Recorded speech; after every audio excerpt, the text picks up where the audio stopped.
no warning signs that I'm aware of. And it was a revelation that the White House had no intention of making public. President Bush was told in August that Osama bin Laden might be planning an attack involving the hijacking. Could have predicted. Nobody in our government, at least. August 6th PDP. I believe the title was Bin Laden Determined to Attack Inside the United States. 70% of family members' questions were never answered during the 9/11 Commission report. Lee Hamilton and Thomas Keane said they were set up to fail. I mean, I'm a member of the commission. It's a scam. It's absolutely disgusting. The questions, Mr. President. The questions. Building 7 ablaze at the moment and apparently getting ready to collapse. Building 7, freefall collapse. Well, no, there's number 7 coming down. The excitement and the fun that people get watching an old building being demolished, and they wired very carefully for days, and it's a very careful operation. Third time today. It's reminiscent of those pictures we've all seen too much on television before, when a building was deliberately destroyed by well-placed dynamite to knock it down. The smartest thing to do is pull it. And they made that decision to pull, and then we watched the building collapse. Jane, what more can you tell us about the Salomon Brothers building and its collapse? Well, only really what you already know. Details are very, very sketchy. We are getting information now that one of the other buildings, Building 7 in the World Trade Center complex, is on fire and has either collapsed or is collapsing. The Pentagon. Vanishing airplane. From my close-up inspection, there's no evidence of a plane having crashed anywhere near the Pentagon. The only site is the actual site of the building that's crashed in, and as I said, the only pieces left that you can see are small enough that you could pick up in your hand. There are no large tail sections, wing sections, a fuselage, nothing like that anywhere around, which would indicate that the entire plane crashed into the side of the Pentagon. Firefighters and police describing explosions. A lot of them. The secondary explosion. We've got numerous people covered with dust from the secondary explosion. Just floor by floor instead of popping out. It was if they had detonated. Yeah, detonated. They were planned to take down a building. Boom, boom, boom, boom, boom, boom, boom. Looks sort of like the building just demolished. Even if there was no secondary explosives in the building. Kind of like gunfire. You know, bang, bang, bang, bang, bang. And then all of a sudden, 3 big explosions. Do you know if it was an explosion or if it was a building collapse? To me, it sounded like an explosion. Chief Albert Turry told me that he tried to get his men out as quickly as he could, but he said that there was another explosion which took place, and then an hour after there was another explosion in one of the towers here.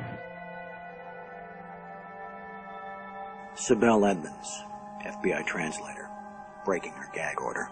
All our intimate relationship with Bin Laden and Taliban. We did carry very intimate relationship with these people all the way up to September 11. Bin Laden was spirited into this military hospital in Rawalpindi for kidney dialysis treatment. The military had him surrounded. They were saying that Osama bin Laden had to be watched carefully and looked after. NORAD standing down. Where were the planes? On now to one of the eeriest moments amid the carnage of 9/11. A mysterious plane was seen flying right over the president's residence. The E-4Bs over New York and Washington, otherwise known as the Doomsday Planes. It has never been officially explained. Cell phones working at impossible altitudes. Solicitor General Ted Olson receiving phone calls that the FBI says were never made. What happened during that call? This is the only information we have on these terrorists. She was able to call him twice. How she could pull that off, we don't know, but she did. These are the questions, Mr. President. These are the questions. They go on and on. Good afternoon, Mr. President. I come to you today representing the families of the victims of September 11th, as well as millions of my fellow Americans. Hopefully by now you've had a chance to read my letter to you, 20 Minutes with the President, and if not, at least had its contents brought to your attention. We have questions, Mr. President. Lots of questions. A lot of them are detailed in my letter, but trust me, there are hundreds more questions. As my letter chronicles, sir, The 9/11 Commission itself says they were lied to, deceived, and essentially prevented from carrying out a real investigation. The people of the United States and the world demand the truth, sir. We have to continuously ask questions. That's what a patriot does. That's what a true American does. We ask questions. You, sir, have the power as well as the responsibility to initiate a truly independent congressional investigation into the events of 9/11 as well as its aftermath. We want our country back, Mr. President.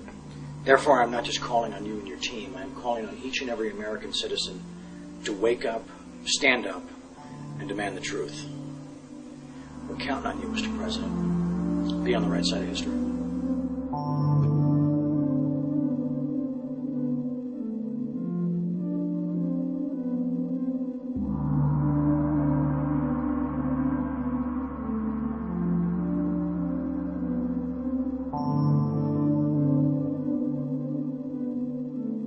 Are you now saying that they weren't asking to block an investigation? An investigation must not interfere with the ongoing efforts to prevent the next attack.